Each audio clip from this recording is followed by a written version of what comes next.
My boyfriend and I love camping. It's our escape from the endless grind of university life. 2 weeks ago, we planned a weekend adventure along the coast. It was a rare treat. We had a Friday off, and we wanted to make the most of it. The plan was simple yet exciting. 3 days, 3 different towns, and plenty of hiking in between. The first town we arrived at wasn't much of a town at all. It was more like a scattering of houses and farms, with just a handful of people around. Being off-season, the usual buzz of tourists was missing. This area was known for its main attraction, an abandoned, ancient city from the times of the ancient Greeks. The place had a mysterious charm, like stepping back in time. We had heard of a highly recommended campground from online reviews, so we didn't bother calling ahead. We figured it would be open and welcoming. When we arrived, the gate was wide open. At first, it didn't seem odd, but as we drove in, the silence hit us. The place felt deserted. We called out, knocked on doors, nothing. Through one of the windows, we saw an outdoor bar with expensive bottles of alcohol lined neatly on the shelves and food sitting out on the kitchen table. It was as though someone had just stepped out and would be back any moment. My boyfriend thought it was odd. Why leave everything wide open? But in a small, tight-knit community like this, crime seemed unlikely, so we brushed it off. We decided to check out other campgrounds. The first one we visited was closed, the owner explaining that their grounds were too messy. He recommended another site, but seemed uneasy when we mentioned the first campground. "I wouldn't go there," he said cryptically. When we pressed for a reason, he just shrugged and said, "Just don't. It's not a good idea."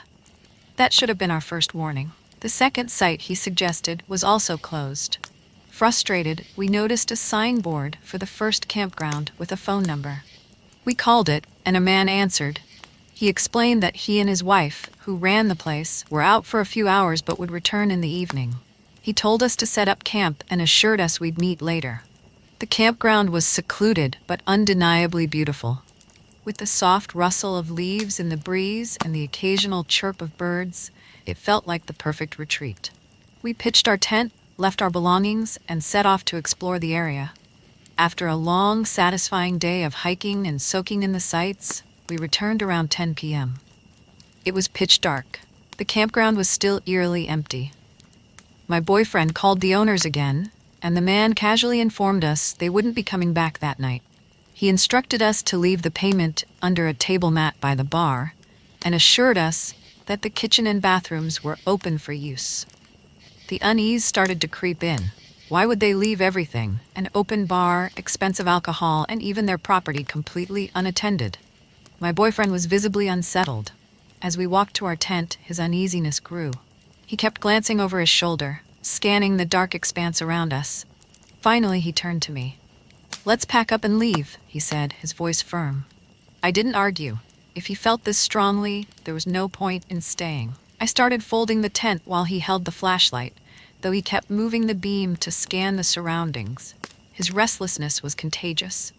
Every rustle of leaves, every shadow cast by the faint moonlight made my heart race. At one point, he snapped, "Hurry up!" I could hear the tension in his voice. Finally, we stuffed everything into our bags and made our way toward the main road. The darkness felt oppressive, and the silence was deafening. It wasn't until we were halfway back to town that he spoke. "There's something I need to tell you," he began hesitantly. "What is it?" I asked, already dreading his answer. He paused, then said, "I saw someone back there, twice, by the cabins and the bathrooms." I stopped in my tracks. "What?" "I didn't want to say anything earlier," he continued, "but I saw a person. They were standing there just watching." A chill ran down my spine. I tried to rationalize it. It could have been an animal. This is a farm area, maybe a stray dog or a cat. He shook his head. "No, it was a person. Walking like a person. Standing like a person." The hair on my arms stood on end. I felt exposed, vulnerable, as though a pair of unseen eyes were still following us.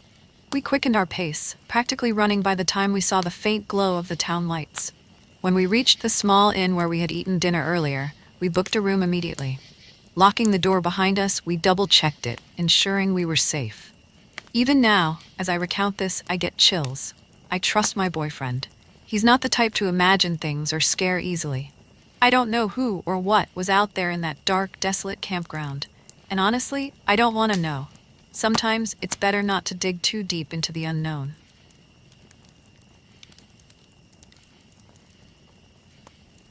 It was supposed to be a typical camping trip with my scout troop. Nothing too fancy, just some hiking, campfire songs, and good stories. For weeks, my friends Davey, Kevin, and I had been buzzing with excitement.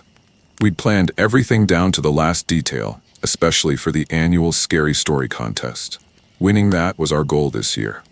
The destination? Grayson Falls, a sprawling state park famous for its crystal-clear lakes, winding trails, and caves with whispers of mystery. Even as the bus rolled into the Starfall campground, I could feel the air shift. There was something about this place, an unspoken history in its ancient trees and the rustle of the underbrush. It was alive, in a way that made your skin prickle. Scoutmaster Larry gave the usual pep talk about rules and safety as we unloaded. My friends and I barely listened. We were too focused on grabbing the best campsite. By some miracle, we snagged a spot right on the edge of the woods, away from the main group. It felt like our own private slice of adventure. While Kevin and I set up our tents, Davey disappeared. That was typical Davey, always restless, always wandering. When he finally came back, his grin told us he'd been up to something. "Guys, forget this spot," he said, his eyes gleaming with excitement. "I found the perfect place. It's deeper in the woods. No adults, no rules, just us."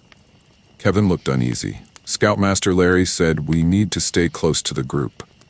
Davey rolled his eyes. "Come on, Kev. When are we ever going to get a chance like this again? Real camping, just the three of us. What's the worst that could happen?" I hesitated, but the lure of adventure was too strong. Kevin eventually gave in too, though not without a warning. "If we get caught, it's on you, Davey." That evening after dinner, we waited for the right moment to slip away. The campfire was blazing, and the other scouts were too caught up in songs and marshmallows to notice us sneaking off. With Davey leading the way, we plunged into the forest, leaving the safety of the campground behind. The woods were different at night. The cheerful chirping of birds had vanished, replaced by a symphony of rustling leaves and distant animal calls. Davey had brought a flashlight, but its beam felt pitiful against the vast darkness. Kevin stayed close, his nervous energy palpable. "It's not far," Davey whispered, though his voice lacked its usual confidence. When we reached the clearing, I had to admit it was perfect. A small fire pit suggested other campers had been here before, but the place felt untouched, almost sacred. Trees encircled the area like silent sentinels, their branches forming a canopy that blocked out the stars. The air was cooler here, and the silence felt heavy, like the forest was holding its breath. We quickly set up our tents and lit a small fire. For a while, it felt like we'd made the right call. We laughed, told stories, and roasted the last of our marshmallows. But as the night deepened, the forest grew louder. The animal calls seemed closer, more insistent. And stranger still, they all sounded eerily similar. The same tone, the same rhythm, over and over. "That's weird," Kevin muttered, his eyes darting toward the trees. "It's just animals," Davey said, though he didn't sound convinced. We agreed to sleep in shifts, just to be safe. Davey took the first watch while Kevin and I crawled into the tent. Sleep didn't come easily. The forest outside felt alive in a way that made my skin crawl. Eventually, exhaustion won, and I drifted off. I woke to the sound of voices. At first, I thought it was Scoutmaster Larry calling our names. Then I heard other voices, familiar ones. Scouts from the campground.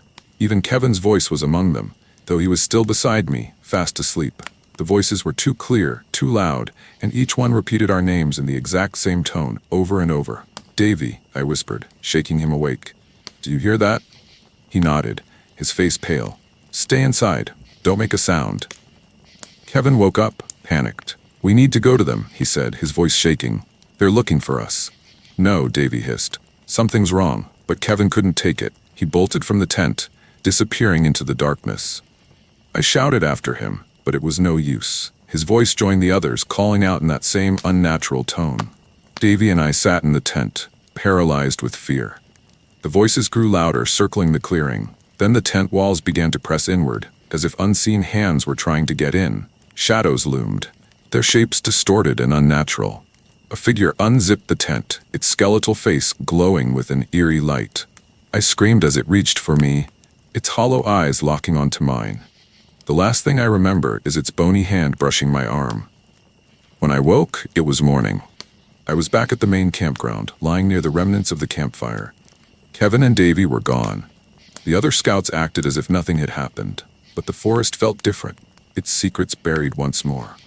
To this day, I hear those voices in my dreams, calling my name in that haunting mechanical tone.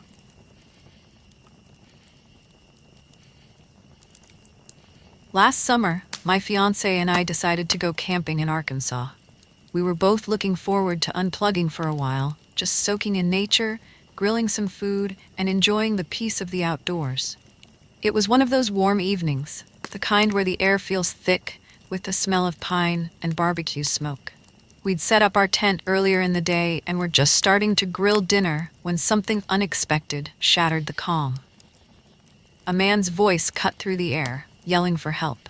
It wasn't a casual, "Hey, can you give me a hand" kind of shout. It was urgent, frantic. My stomach immediately sank. You know that feeling when your heart skips a beat and you just know something's wrong? That's what it felt like. I grabbed my flashlight and ran toward the sound, leaving my fiancé calling after me to wait. When I reached the campsite a few spots down, the beam of my flashlight landed on a man standing in what looked like a puddle of dark liquid. At first, I couldn't tell what it was, but as I got closer, the smell hit me, metallic and sharp. Blood. The guy was swaying slightly, clearly drunk, and his leg was a mess. He dropped his knife, and it had sliced right into an artery near his ankle. Blood was spurting out with every beat of his heart, pooling around his foot like a horror movie scene. For a second, I just froze. My brain was trying to process what I was looking at. Thankfully, my fiancé wasn't far behind me. He's always been the calmer one in these kinds of situations. Without missing a beat, he grabbed a towel from the guy's table, wrapped it tightly around the wound, and propped the guy's leg up on a cooler. Meanwhile, I ran back to our campsite to grab my phone and call for help. But when I tried to dial 911, my heart sank even more. No service, not even one bar. We were in the middle of nowhere, and the nearest hospital was at least 20 miles away. I had a decision to make, and fast. "Let's take him ourselves," I said, already running back toward the injured man. My fiancé didn't hesitate. We helped him hobble over to his truck. Well, more like we carried him, and got him into the passenger seat. He was pale, sweating, and starting to mumble. Now let me tell you something about me. I'm not great with blood. I can barely handle a paper cut without feeling lightheaded. But in that moment, it was like adrenaline took over. I slid into the driver's seat, and we took off. The road to the hospital felt like it stretched on forever, even though I was going way over the speed limit. Every bump and curve made me more anxious. The man kept slipping in and out of consciousness, muttering things I couldn't understand. At one point, I glanced over and saw his hand gripping the door handle so tightly, his knuckles were white, but his eyes were half closed. "Stay with me," I kept saying, even though I wasn't sure he could hear me. We reached the hospital in what felt like the longest, shortest 12 minutes of my life. As I pulled up to the ER, I honked the horn like crazy. Nurses and doctors rushed out with a stretcher, and as they opened the passenger door, blood spilled out onto the pavement. The sight of it made my stomach churn, but I couldn't look away.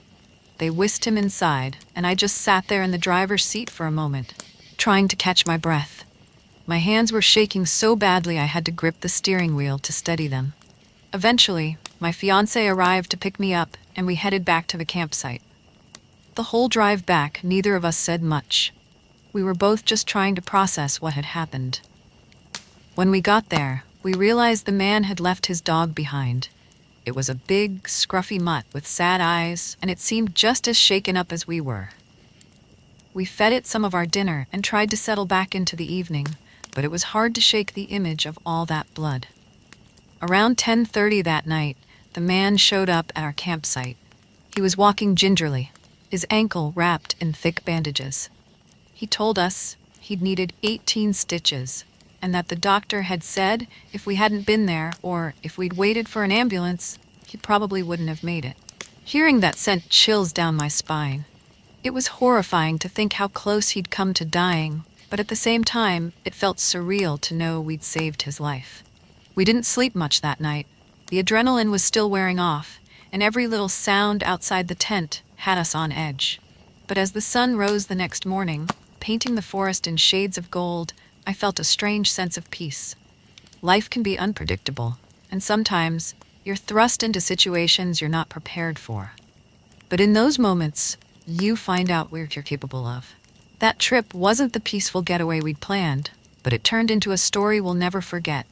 A reminder of how fragile life is and how a split-second decision can make all the difference.